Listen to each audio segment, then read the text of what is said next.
next 5 for 5, we're talking mobility. It is the key to staying strong, flexible, and even keeping your mind healthy.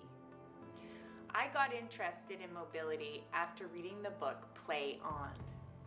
The book is about how veteran athletes like Roger Federer, LeBron James, and Serena Williams dominate players 15 years younger.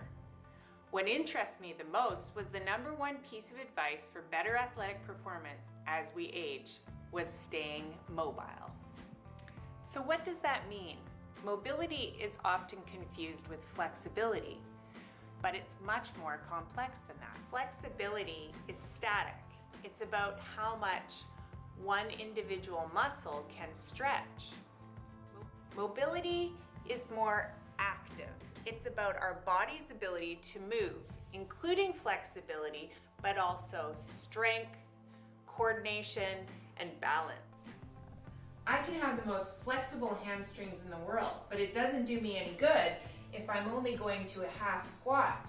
If I'm flexible and I can get into a full squat and get full range of motion, I'm getting a better workout and improving my mobility. Mobility will help you run faster, jump higher, and push harder. Ask most physios and they will tell you 90% of injuries are because of lack of mobility. How do we work on mobility? 4 key things. #1, releasing knots and tight spots with massage, acupuncture, or rolling.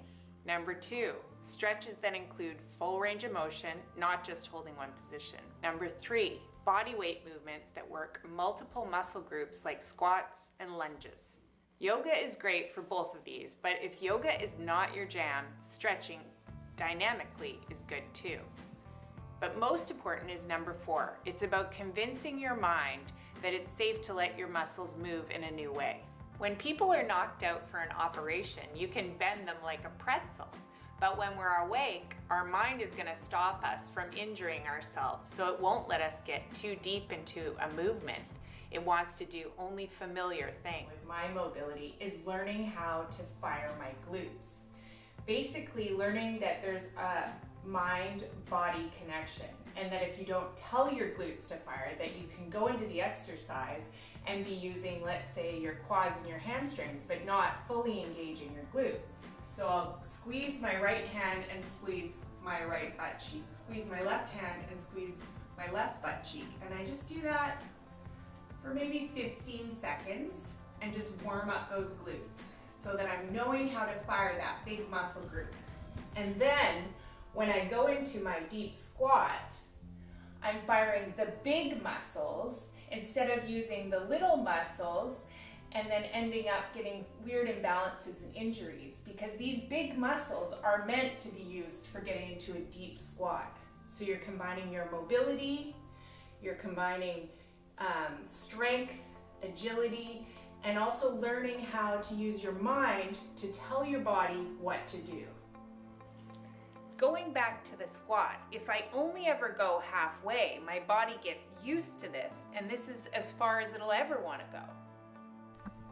By getting into a nice deep squat with a full range of motion, I'm telling my brain that next time I do a squat, I can go even deeper. To me, this brain-body connection is really exciting. Scientists are discovering that the part of our brains which does executive function also does mobility.